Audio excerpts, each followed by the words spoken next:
నమస్కారం అండి. SB news 9550కి స్వాగతం సుస్వాగతం. ఏ రోజు వార్త ఆ రోజు మనకు అప్డేట్ కావాలంటే ఎస్బీ న్యూస్ 9550 ఛానల్ను మీరు సబ్స్క్రైబ్ చేసుకుంటే ప్రతిరోజు వార్త మీకు అప్డేట్గా ఉంటుంది.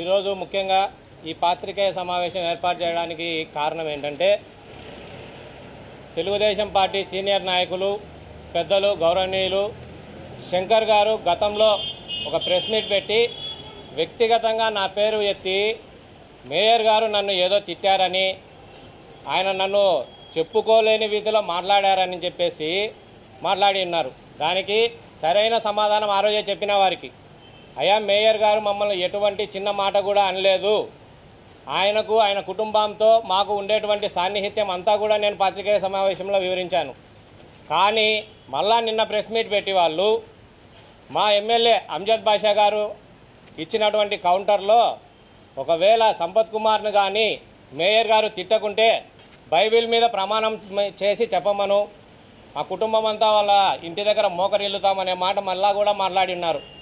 వారికి నేను మళ్ళా సూటిగా ఒకటే చెప్తున్నాను, మేయర్ గారి కుటుంబంతో మాకు వ్యక్తిగత సంబంధం, వ్యక్తిగత సాన్నిహిత్యం బాగా ఉంది. ఎందుకంటే ఈ వైపు ఉండేదంతా మాలలు, ఇక్కడ అందరూ కూడా వాళ్ళ అన్న సతీశయ్య దగ్గర పనిచేసుకునే వాళ్ళు, వాళ్ళ నాయన నాగమునే కాలం నుంచి కూడా వారితో మాకు మంచి సంబంధాలు ఉన్నాయి. వాళ్ళ ఇంట్లోకి చనువుగా వెళ్ళేంత చనువు మాకుంది.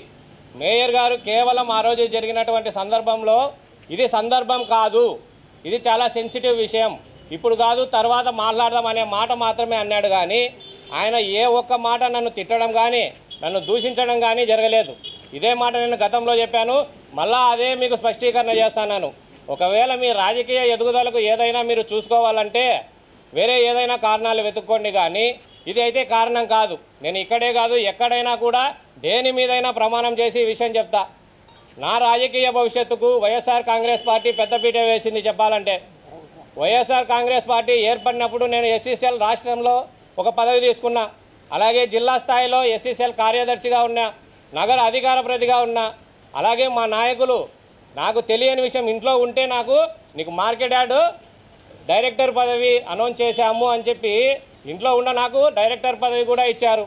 కాబట్టి వైఎస్ఆర్ కాంగ్రెస్ పార్టీలో దళితులకు ఎప్పటికీ పెద్దపీట ఉంటుంది.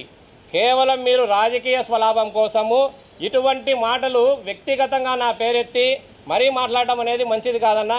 మీరు చాలా పెద్దవాళ్ళు, రాజకీయంలో చాలా అనుభవజ్ఞులు, రామారావు కాలం నుంచి మీరు రాజకీయాల్లో ఉన్నారు. మన మాసపేటలో ఒక మంచి దళిత నాయకులు మీరు. ఇంతవరకు మీ పార్టీ మీకేం చేసింది? ఫస్ట్ మీ గురించి మీరు చూసుకోండి. నాకు మీరు ఒత్తాసు పాల్సిన అవసరం లేదు. సంపత్ కుమార్ అనే వ్యక్తి ఒక వ్యక్తి కాదు, ఒక వ్యవస్థ. జైబీ మాలమహాసేన అధ్యక్షులుగా నేను ఆ రోజు ఒక ప్రోగ్రాం అనేది నిర్వహించిన, దాన్ని వాళ్ళు సున్నితంగా తిరస్కరించారు తప్పనిచ్చి నన్ను ఎవ్వరూ ఏ మాట అనేది కూడా అనలేదు.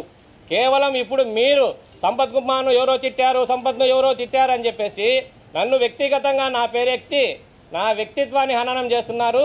ఇది సరి అయిన పద్ధతి కాదు. మీరు పెద్దవాళ్ళు, మీ కుటుంబంతో కూడా మంచి సంబంధాలు అయితే ఉన్నాయి మాకు. ఎప్పుడూ కూడా మీకు వ్యతిరేకంగా మేమేం మాట్లాడలే, రాజకీయంగా మీతో మాకు ఏ వైరుధ్యం కూడా లేదు.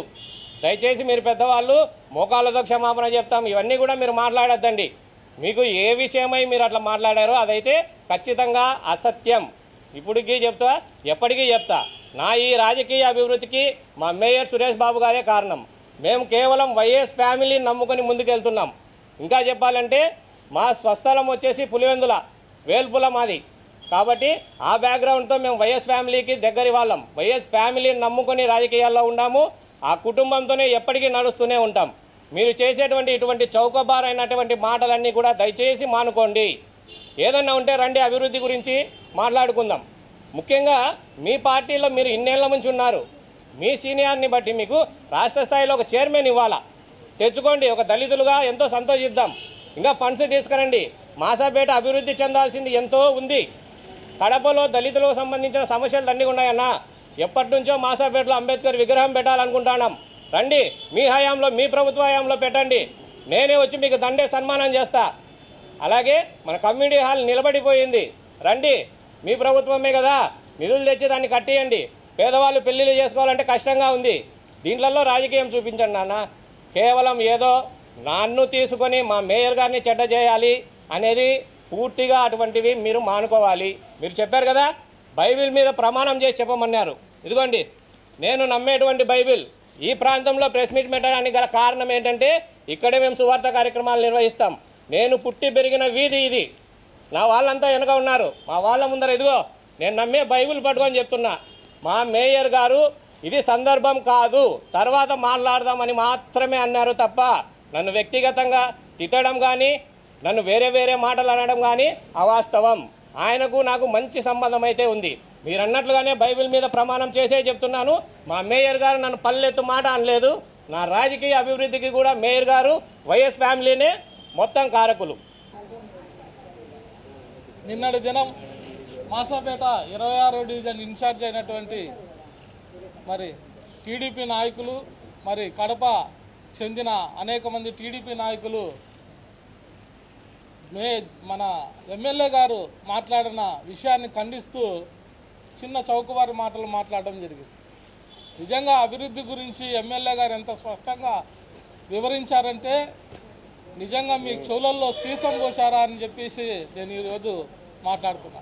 అభివృద్ధి గురించి ఎమ్మెల్యే గారు స్పష్టంగా ఎంత కడపకు నిధులు తెచ్చారు, 30 ఏళ్ల ఇండస్ట్రీ అని చెప్పుకుంటున్న చంద్రబాబు నాయుడు పాలనలో కడప ఏమాత్రం అభివృద్ధి పదంలో నడిచిన దాఖలాలు లేదు. ఎప్పుడైతే వైఎస్ రాజశేఖర రెడ్డి గారు ముఖ్యమంత్రి అయ్యారో ఆ మహనీయుడు దయ వల్ల కడప ప్రాంతము కొంత సుందరీకరణలో భాగంగా అభివృద్ధి చెందడం జరిగింది. ఆ తర్వాత 14 సంవత్సరాలు టీడీపీ గవర్నమెంట్ ఉంది. ఆ తర్వాత ఆయన మరణానంతరం టీడీపీ పాలనలో రాయలసీమను సైతం పట్టించుకున్న దాఖలాలు అయితే చంద్రబాబు నాయుడు లేడు. అతను కొన్ని రాయలసీమ వాసే అయినప్పటికీ కడప ప్రాంతంలో ఎటువంటి అభివృద్ధిని పనులు చేసిన దాఖలాలు మీ టీడీపీ చరిత్రలో లేవని ఈ పత్రికాముఖంగా తెలుస్తున్నాం. మీరు చిన్న చిన్న విషయాలు ఏదో బుగ్గవంక సుందరీకరణ, మరి సీసీ కెమెరాలు పెట్టించామని చెప్పి అదే అభివృద్ధి అన్నట్టుకు ప్రజలకు చెప్పడం ఎంతమంది సమంజసం? ఎన్ని లక్షల రూపాయలు మీరు ఆ బుగ్గవంక సుందరీకరణకు సీసీ కెమెరాలకు ఖర్చు పెట్టింటారు? మేము పెట్టిన 1000 కోట్లలో ఖాళీ దూలెంత డబ్బు కూడా మీరు కడప అభివృద్ధికి పెట్టలేదు. ఊరికే మాట్లాడడం, ప్రజలను మభ్యపెట్టడం, అన్నా క్యాంటీన్లు అనడం, గ్యాస్ ఇప్పించామనడం, పింఛన్లు పెంచామనడం. మేము చేసిన నవరత్నాల్లో ప్రజలు ఎంత హర్షించారో, ప్రజలు కరోనా టైంలో కూడా ఆ నవరత్నాల రూపాల్లో వాళ్ళ కుటుంబాలను ఏ విధంగా పోషించుకున్నారో ఆంధ్రప్రదేశ్ రాష్ట్ర ప్రజలందరికీ తెలుసు. ఈరోజు మీ ప్రభుత్వాన్ని చీకొడుతున్నారు. 18 నెలల కాలమైంది, ఇంకా 2 సంవత్సరాలు పూర్తవుతుంది. ఇంతవరకు మీరు ఇచ్చిన హామీలు ఏమాత్రం నెరవేర్చలేని పరిస్థితి. తూతూ మంతనంగా 2 చేసి వాటల్లో కొన్ని ఎగరగొట్టి ప్రజలను కళ్ళకు గంతలు కట్టి ధృతరాష్ట్ర పాలన చేస్తున్న పరిస్థితి మీరు. నిజంగా ఈరోజు ఒకటే చెప్తున్నాం, మేము చేసిన అభివృద్ధిలో ఇసుకంత అభివృద్ధి కొన్ని మీరు చేయలేదు అనేది ఇది వాస్తవం. ఇది మేము చెప్పడం కాదు, యావత్ ఆంధ్ర రాష్ట్ర ప్రజలంతా కోడై కూస్తున్నారు.